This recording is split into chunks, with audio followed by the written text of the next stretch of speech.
desperation. "Don't shave, please." The young woman's voice trembled across the empty Kansas prairie. She lay on her back in the dry summer grass, her breathing uneven, her clothes torn and dusty. One knee was bent at an awkward angle, and a large rancher knelt beside her, gripping her leg firmly with both hands. From a distance, it looked wrong, very wrong. His broad body blocked the sun above her. His hands held her bare knee in place. The woman tried to pull away, but the pain made her gasp and fall back against the ground. "Please," she whispered again. The wind moved through the tall yellow grass. A saddle creaked softly nearby where a brown horse stood waiting. For a moment, it looked like the kind of scene that could turn ugly very quickly. But the truth was different. The rancher leaned closer and spoke in a calm, steady voice. "Hold still," he said. Then his hand shifted slightly along her leg. With one quick motion, he pulled and twisted the joint back into place. A dull pop cracked in the air. The woman cried out. Then suddenly the pain was gone. She collapsed back into the grass, breathing hard, her chest rising and falling while the shock slowly faded from her face. The rancher released her leg and sat back on his heels. "You're all right," he said quietly.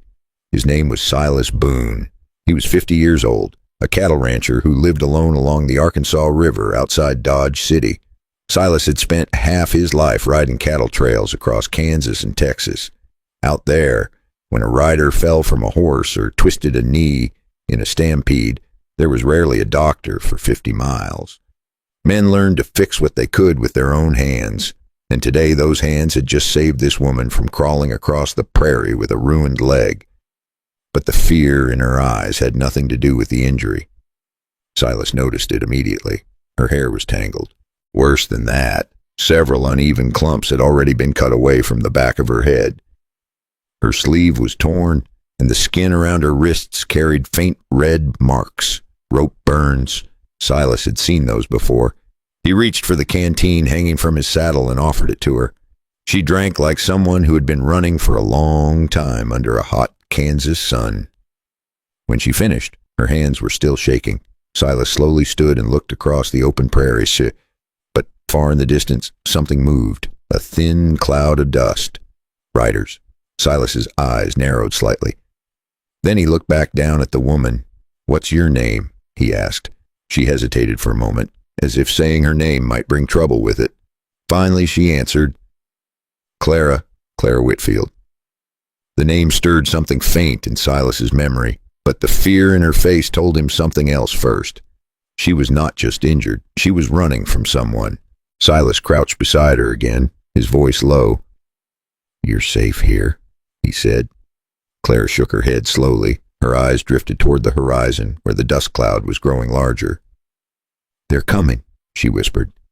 Silas said nothing. Instead, he waited. After a moment, Clara lifted a trembling hand and touched the back of her hair, where the rough cuts showed through. Her voice broke as she spoke.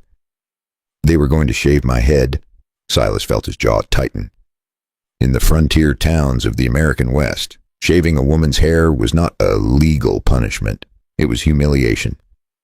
A cruel way to destroy a woman's dignity without spilling blood. Clara stared down at her hands. "They had a chair," she said quietly, "and a razor." Her voice trembled again. "And everyone was watching." The wind moved across the prairie. Silas didn't interrupt. He had lived long enough in the West to know when silence was kinder than questions.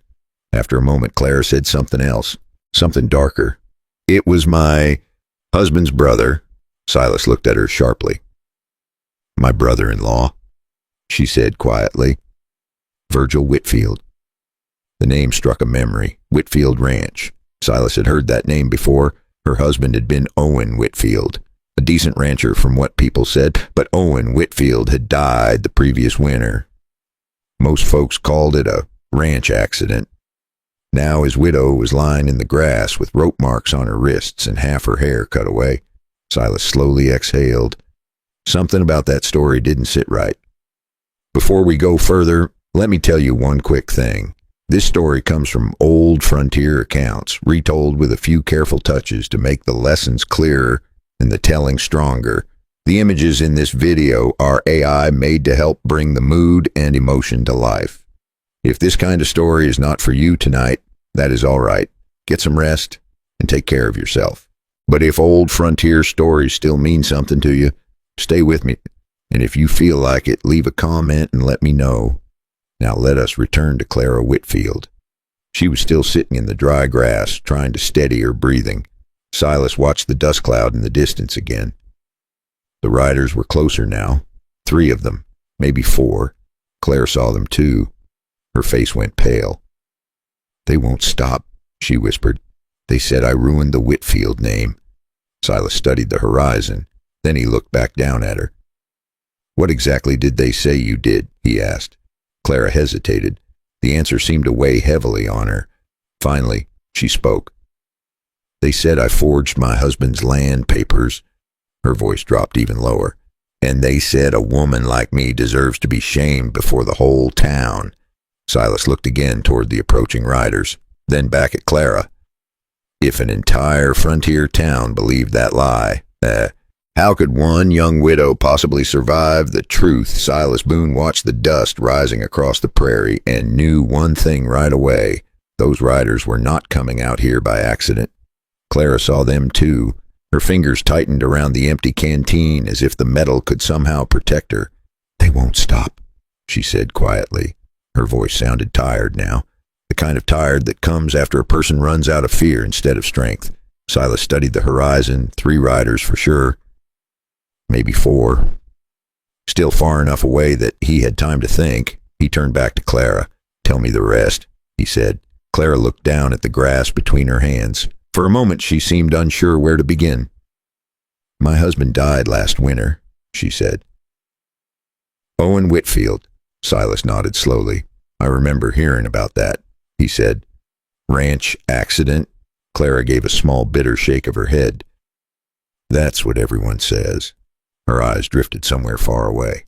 "Owen and his brother were arguing near the water trough that morning." Silas listened without interrupting. "About land," she continued. "About the grazing route through the lower pasture. The Whitfield land had a narrow stretch where cattle could move easily between 2 dry ridges. Anyone driving a herd through that part of Kansas would gladly pay for access to that path. It was the kind of route a cattle buyer or trail boss would pay real money to use. A narrow pass like that could turn dry land into a steady source of cash. If Clara lost control of the ranch, Virgil would control that money too. Owen wanted to keep the land the way it was, Clara said. He said it should stay with the ranch. "And Virgil?" Silas asked. Clara's mouth tightened. "Virgil wanted to sell access to it. Quick money?" She looked down again. "They argued. Then Owen fell." Silas waited. Clara took a breath before finishing. "He struck the edge of the iron trough." Silas had seen that kind of accident before. Single fall, a bad angle. And suddenly a strong man was gone. "What happened to Virgil after that?" Silas asked. Clara gave a soft, humorless laugh. "He buried his brother. And one of Owen's ranch hands disappeared not long after, a ranch hand named Ben Stowe." Clara had always thought that was strange. Good hands did leave ranches sometimes, but they usually didn't vanish the very week a man died. "And then he started visiting my house every few days." Silas didn't need Clara to explain what that meant. Still, she told him anyway. "At first he said he wanted to help, checking fences, looking over papers." Her fingers slowly twisted the edge of her torn sleeve. "But he started staying longer." Silas could hear the tension building in her voice. "He would stand too close. He would touch my shoulder. Once he tried to hold my hand." Silas felt the old anger rising quietly in his chest. Out where he came from, a man's word was supposed to mean something, and when a lie was used to crush a woman who could not fight a whole town alone, that lie ought to cost somebody. Clara continued. "I told him to leave. More than once." She looked up at Silas now, her eyes steady despite the dust on her face. "One morning, he came back again. He said a widow shouldn't try to run a ranch alone." Silas could almost hear the tone of a man like Virgil Whitfield saying those words. "What did you do?" Silas asked. Clara answered without hesitation. "I pointed Owen's shotgun at his chest. For the first time since they met, A faint trace of admiration appeared in Silas Boone's expression. Clara noticed it, but her voice grew darker. After that, he stopped coming to the house. Silas knew what that usually meant. Men like Virgil rarely gave up. They just changed tactics. Clara confirmed it. A week later, people in town started whispering. Silas crossed his arms slowly. What kind of whispering? Clara lifted her head toward the distant riders. They said I forged my husband's land papers. They said I changed the water rights. They said I was trying to steal the Whitfield land. Silas frowned. Forging land papers was a serious accusation in cattle country. Not always enough to hang someone, but more than enough to destroy a reputation, Clara continued quietly. I tried to explain. I showed them Owen's real papers, but Virgil had already talked to everyone. And then, Silas asked. Clara looked down again at the uneven cuts in her hair. And then, he told them something worse. Silas waited. Clara swallowed hard. He said a dishonest woman shouldn't keep her pride. Silas understood immediately. That was when the idea of shaving her head had entered the story. Clara nodded slowly. He said it would teach me humility. Her voice cracked slightly, and the town believed him. Silas looked toward the approaching riders again. The dust trail was larger now. Closer. Men like Virgil Whitfield always depended on one thing, a crowd. A crowd made even a coward feel powerful. Silas glanced down at Clara again. How did you escape? Clara took a slow breath. They dragged me into the storage shed behind the livery stable. They had a chair waiting, and a razor. Her fingers trembled slightly as she spoke. I told them they were making a mistake. No one listened. Silas could imagine the scene. A frightened widow, a few loud men, and a dozen quiet ones who said nothing. Clara continued. The barber cut the first lock. She touched the back of her head again. He looked ashamed, but he still did it. Silas shook his head slowly. What happened next? Clara's eyes hardened. I kicked the chair over. I threw a bucket at Virgil, and I ran. Silas could almost picture it. A woman sprinting barefoot through the Kansas dust while men shouted behind her. Clara looked again toward the distant riders. They followed me for a while, but they lost sight of me in the grass. Silas studied the horizon. The riders were still coming, slow, confident. They believed they would find her. Clara looked up at him. Her voice was quiet but steady. If they catch me again, she said, they won't let me run. Silas Boone nodded once. He understood exactly what she meant. Out on the frontier, justice was often decided by whoever gathered the bigger crowd. Silas looked at the approaching riders one more time. Then he looked down at Clara Whitfield. Something about this whole story smelled wrong to him, and men like Silas Boone had learned long ago to trust that feeling. If you enjoy quiet frontier stories like this, subscribe to the channel and stay with me. Pour yourself a cup of coffee or tea if you have one. Then tell me something simple in the comment. What time is it where you are right now? And where are you listening from tonight? Now here's the question that matters most. If a whole town believes a lie about one young widow, and the men riding toward her believe they are bringing justice, what kind of man would be willing to stand in their way? The riders were closer now. Silas Boone could see them clearly through the shimmering summer heat. 3 men, all on horseback, all riding with the slow confidence of men who believed the land ahead already belonged to them. Clara saw them too. Her breathing grew shallow again. That's them, she said quietly. Silas didn't answer right away. Instead, he stepped toward his horse and rested a hand on the saddle horn. He kept his eyes on the riders and quickly measured the situation. 3 men on horseback. 1 rancher, 1 injured woman, and no town sheriff anywhere nearby. The prairie wind brushed through the dry grass around them. Silas turned back to Clara. Can you stand? He asked. She nodded slowly. The knee he had fixed still trembled, but it held her weight. Silas helped her to her feet. She leaned slightly against him for balance. For a moment they both looked like 2 travelers pausing beside the road. But the tension between them and the approaching riders was growing with every second. Clara spoke again. They won't listen to you, she said. Silas gave a faint shrug. Maybe not. But they'll listen long enough to think. Clara looked doubtful. Silas Boone was not a lawman. He didn't wear a badge, but he had something else that mattered out here.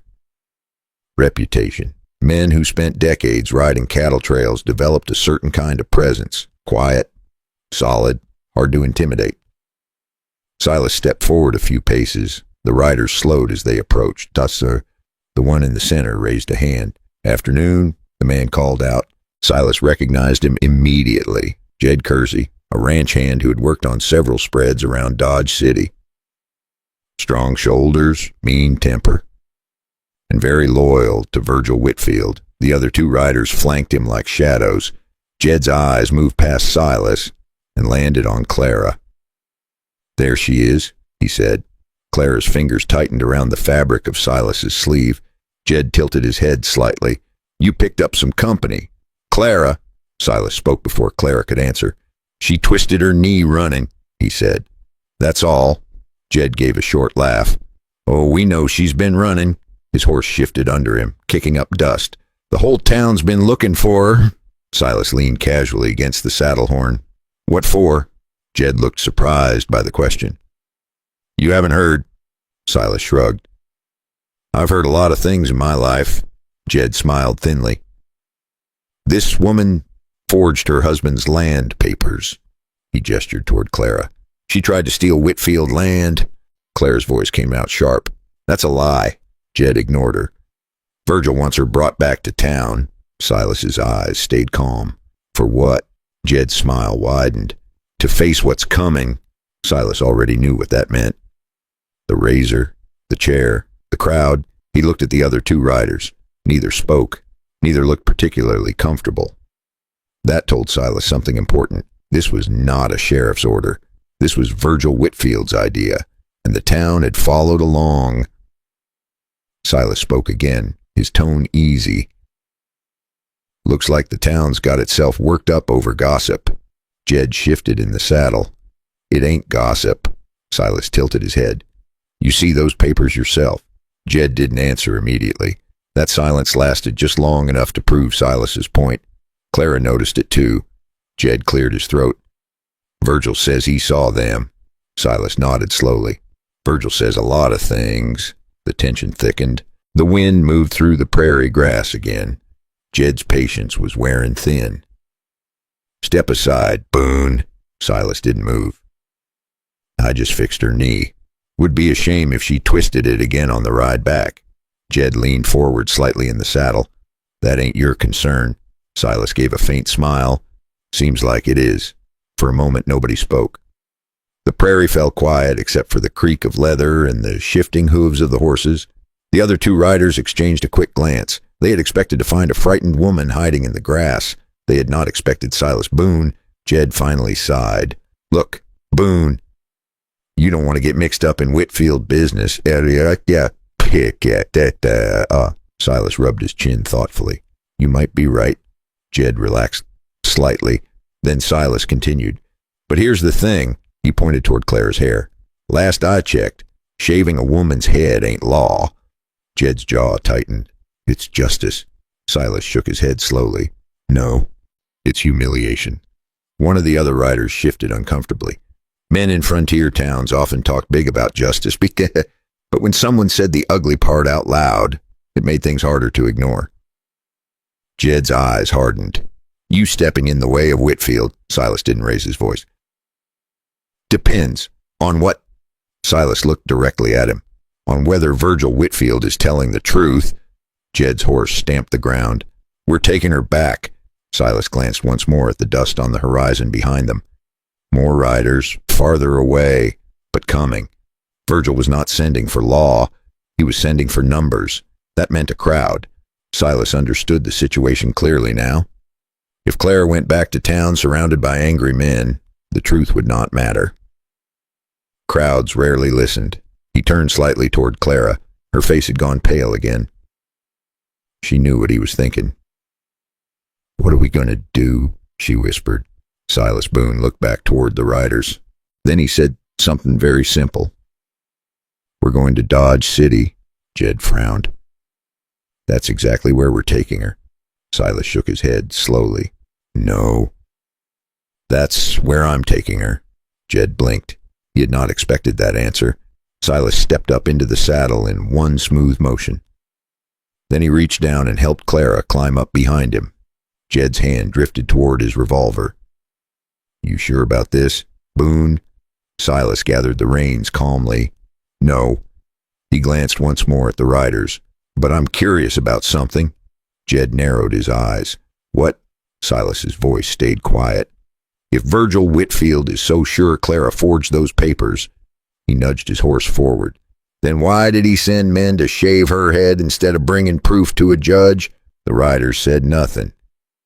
And that silence told Silas Boone something even more troubling, because if Virgil Whitfield was hiding the truth about the land papers, then the real story behind Owen Whitfield's death might be far worse than anyone in Dodge City realized. Silas Boone turned his horse toward Dodge City, and the animal started forward at a steady walk. Clara held the back of his vest, her injured legs stiff against the saddle. Behind them, the three riders didn't move right away. Jed Kersey watched them for several seconds, clearly unsure whether to chase them or ride back to Virgil Whitfield. Silas didn't look back. Men like Jed usually preferred easy victories. Chasing a stubborn rancher into town where witnesses might appear was not their favorite kind of fight. Clara leaned slightly closer so her voice would not carry on the wind. You shouldn't be doing this, she said. Silas kept his eyes on the road. Too late for that. They'll blame you too. Silas gave a small shrug. People already blame me for plenty. Clara almost smiled at that, though the fear had not left her face. They rode in silence for a while. Silas finally spoke again. You said the barber cut the first lock. Clara nodded. Yes. He didn't stop them. He looked ashamed, she said. But he didn't stop. Silas grunted softly. That was how things usually worked in frontier towns. A few loud men started something ugly, and the rest watched. Clara looked back over her shoulder. The riders behind them had not followed. Not yet. But the dust cloud farther away was still moving. More men were coming. Virgil will be in town already, she said quietly. Silas nodded. I figured. Then you know what will happen. Silas didn't answer right away, because Clara was right. Virgil Whitfield had already planted his story in Dodge City. A widow, forged land papers, stole water rights, in a cattle town. That kind of accusation could spread faster than prairie fire. And once a crowd believed something, truth had a hard time catching up. They reached a narrow bend in the trail where a small cottonwood tree offered a little shade.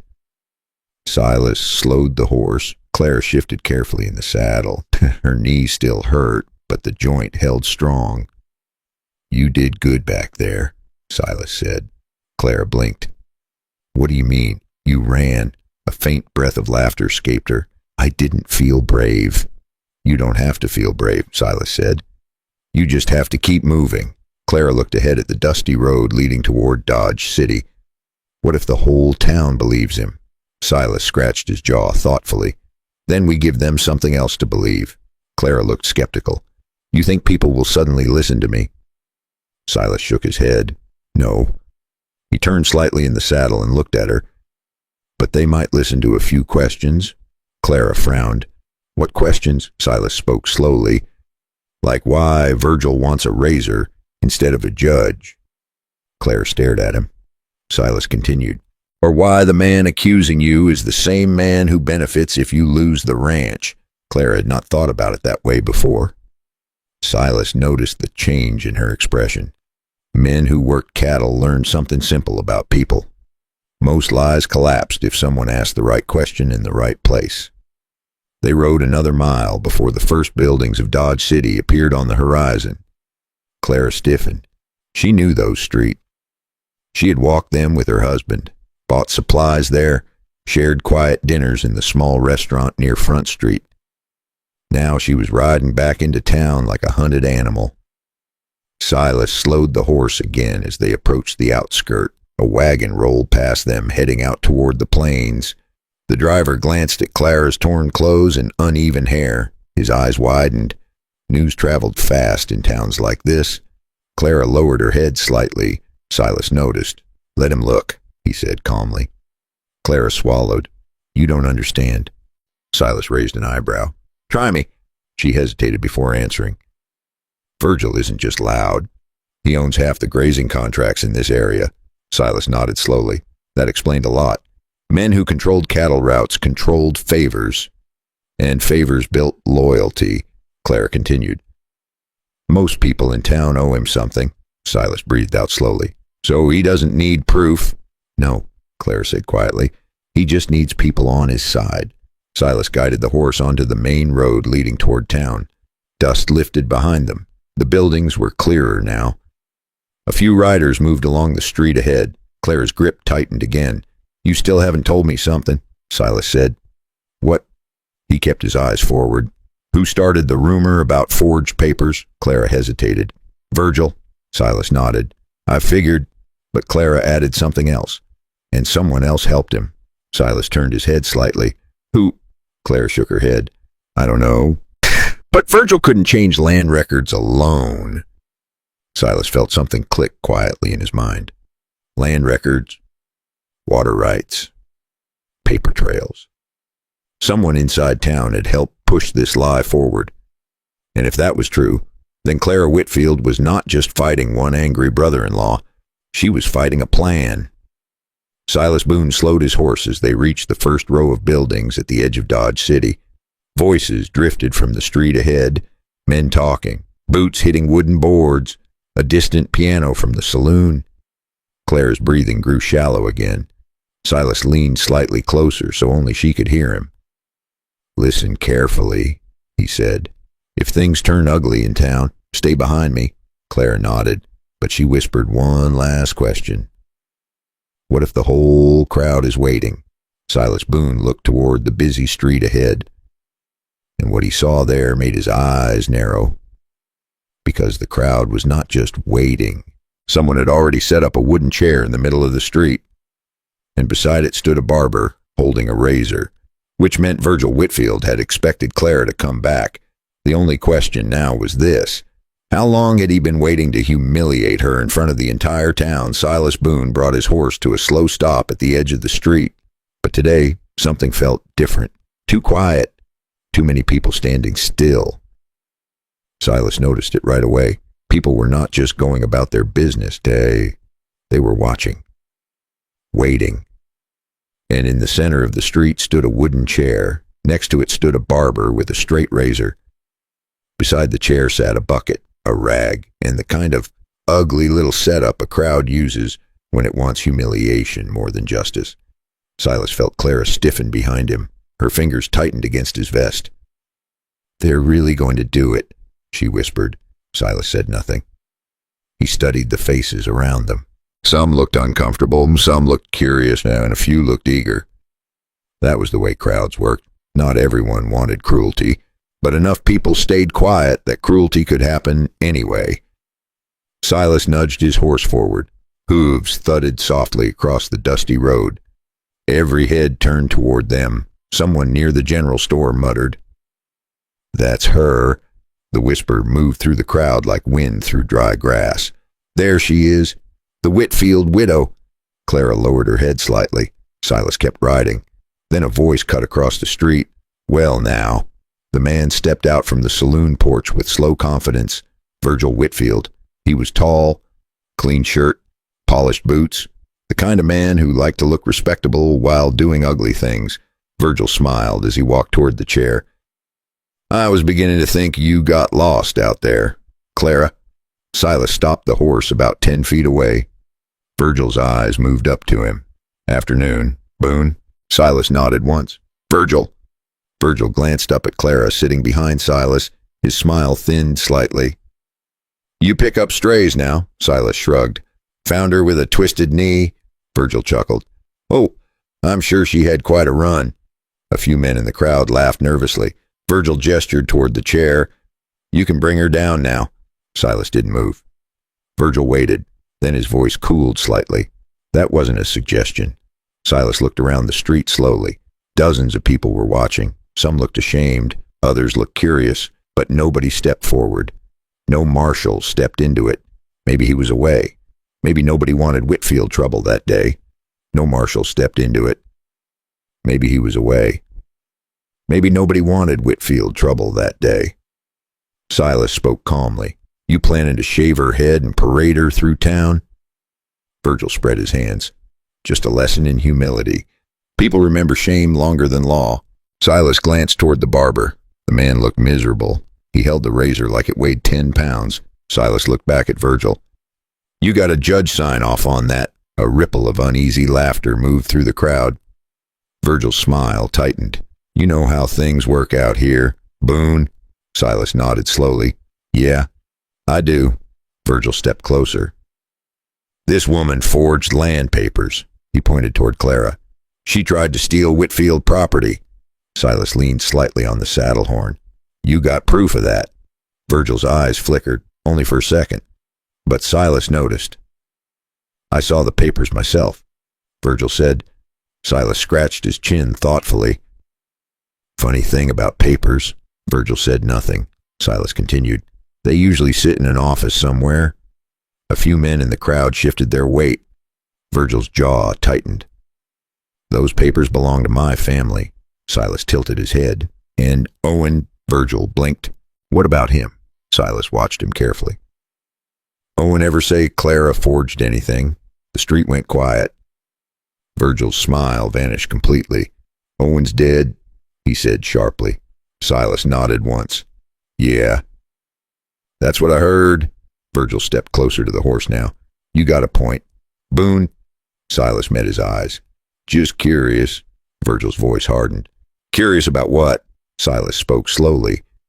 If Owen thought his wife forged the land papers, he gestured toward the chair. Seems like he'd have said something before he died. The silence that followed felt heavy. Virgil's eyes narrowed. You accusing me of something? Silas shrugged slightly. I'm asking questions. Virgil turned toward the crowd. See, this is what happens when outsiders get involved. A few men nodded uncertainly. Virgil pointed at Claire again. She forged those documents. Silas looked at him calmly. Then show 'em. Virgil paused. Just for a moment. But it was long enough. Silas noticed the hesitation. So did a few people in the crowd. Virgil recovered quickly. The papers are at the ranch. Silas nodded slowly. Then maybe we should go get 'em. Virgil's voice snapped. No need. Silas leaned back in the saddle. Funny. Virgil's face darkened. You think you're clever, Boone? Silas gave a small smile. No. I just don't like razors where a judge ought to be. A few men chuckled quietly. Virgil's patience was gone now. He pointed toward the chair again. Get her down. Silas didn't move. The barber shifted nervously. The razor caught a glint of sunlight. Clara's voice came quietly from behind Silas. They won't stop. Silas heard her, but he kept looking at Virgil Whitfield, because something about this whole story still didn't make sense. And then another thought crossed his mind, a simple one. If Virgil Whitfield was so certain Clara forged those land papers, why was he in such a hurry to shave her head before anyone could look at them? Silas Boone slowly turned his head toward the edge of the street, because at that exact moment another rider had just arrived in town. And the man on that horse looked like someone who had been running a very long way to get here. The rider came in fast. His horse was sweating and breathing hard, like it had been pushed across miles of prairie without much rest. Every head in the street turned. Silas Boone watched the man carefully. The rider pulled the horse to a stop near the crowd and swung down from the saddle. Dust covered his coat and hat, and he looked like a man who had ridden with something heavy on his mind. Virgil Whitfield saw him too, and for the first time that afternoon, Virgil didn't look comfortable.